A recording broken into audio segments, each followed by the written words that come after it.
In 2024, my collectibles business had a goal of selling things on TikTok Live. And some of you might ask, Tony, what do you want to sell on TikTok Live? And my response to that would be, have you read the title of the video? It was Pokemon cards and sealed Pokemon product. Now, this goal didn't just spawn out of thin air. I was sitting in my bed one night doing my favorite 3 a.m. pastime, which was scrolling on TikTok, when I stumbled upon a video of this guy thanking his followers for over 5,000 booster pack orders on his TikTok shop. And out of curiosity, I went to his page. This dude had less than 300 followers on TikTok. And immediately I was hooked. I was on the warpath to achieve success on TikTok shop selling Pokemon product. Before we really get into it, let's just do a little bit of backtracking. This all started in January of 2024. The day after I saw this guy's post, I started getting Pokemon content all over my feed. I don't know if TikTok's algorithm had an update or whatever happened, but I mean almost every single post I was getting was about Pokemon. There were people selling singles, people selling mystery packs and repacks, and the most popular, people breaking Pokemon product. And I wouldn't consider this a foreign landscape, considering Dante and I sold stuff on Whatnot about 3 years ago. And with this newfound burst of inspiration from seeing all this content,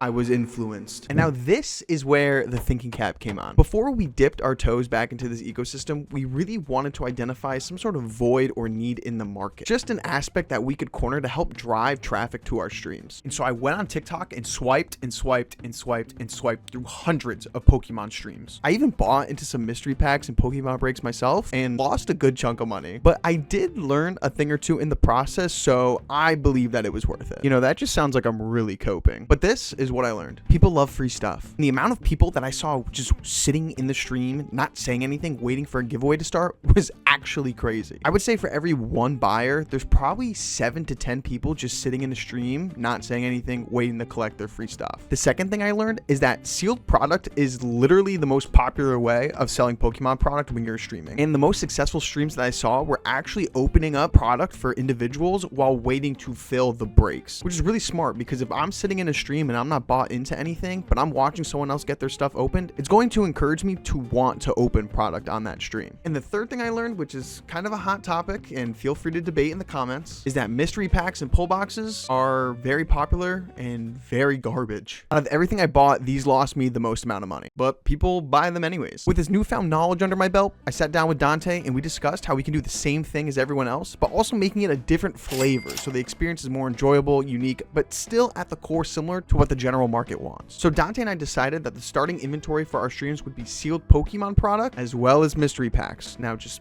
hear me out. I can explain. The reason for the sealed product is it's basically just to grow our audience. Everyone loves opening Pokemon product. Everyone loves opening Pokemon packs. Everyone loves Pokemon. And so obviously you have to have sealed product in your store just to have a foundation for your stream. We decided not to start breaks, not because we don't want to, we definitely do. It's just that we didn't really have the audience starting out to really consistently fill those breaks. And the last thing we want people to do is hop in our stream and have a bad experience because they're waiting 20-30 minutes to fill a break that never ends up filling. And we entered the deep dark depths of the mystery pack world in the TCG space because we knew we can make something way better.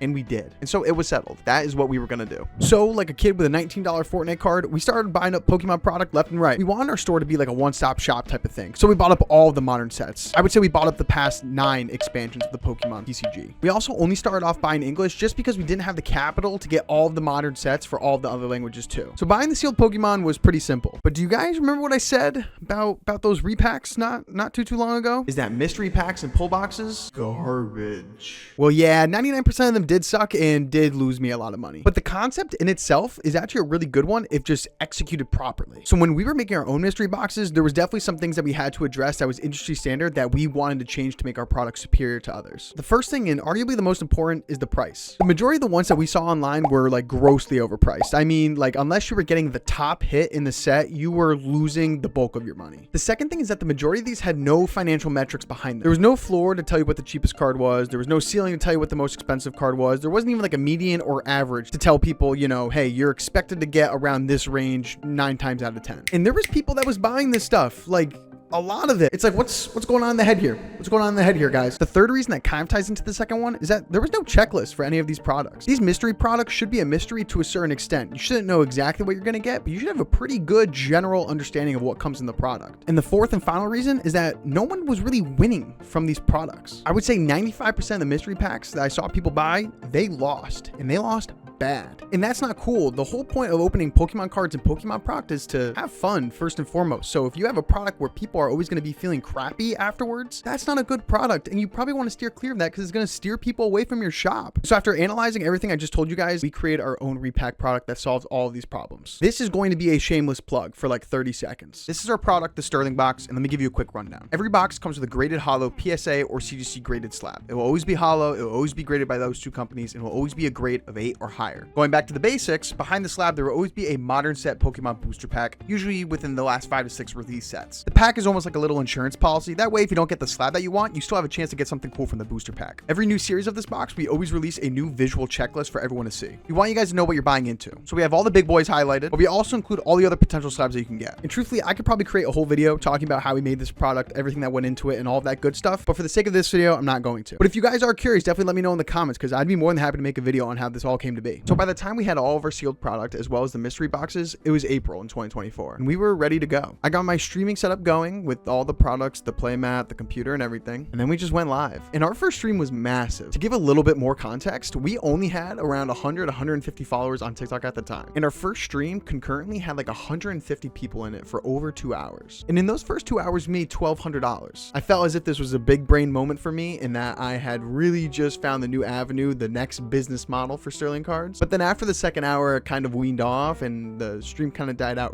rather quickly. So after I turned off the stream, I really just sat back and was just thinking how thankful I was that it paid off. I mean, the stress, the execution, the planning, all of it came to fruition and we made money on our first stream. But then something changed. I'm not sure if it was a TikTok algorithm thing, if they were just boosting our first stream because it was our first stream, but the next 5 or 6 streams were really, really bad. I mean, I sat for 2 hours talking to nobody. 0 people in our live for 2 hours for the next 6 streams. Whatever happened there, that sucked. But you know, after continuously posting and growing our followers, the stream started to pick back up a little bit, but we never ever reached that first stream metric ever again. And so we kept streaming throughout the year. And then December 31st rolled around and I had the thought of making this video. So let's break it down and see how our sales were and how everything was in 2024 streaming on TikTok. So we started streaming the first week of April in 2024 and did that every single week until December 31st. And our average stream duration was hovering around 2 hours, which checks out to be 216 hours for those 9 months of streaming, which all in all really isn't that much. I could definitely see people cracking this number in 1 month's time. Now our gross sales was $23,483.92. And that's gross, not net. We'll get to that. The top 3 items sold was the Sterling box with 293 boxes sold, Surging Sparks booster packs with 245 sold, and Twilight Masquerade booster packs with 287 sold. Now I haven't precisely calculated the numbers for the net revenue that we had, but I have a really good rough estimate. It's working out to be around $4,200 for the year, which calculates to about $19 an hour, which for selling Pokemon cards online, like that's not that bad. Now, did I achieve 5,000 sales like that one guy? No, I did not. But I did learn a lot in the process and I can totally see how this is a viable business model for a lot of TCG businesses. We still have some ways to go, but I'm really confident that we're going to get there. So if you guys have made it this far, definitely make sure to like the video and subscribe and comment down below. If you guys have any questions on how we executed this, I'm seriously open to helping everyone. I want everyone to grow. I want this space to grow.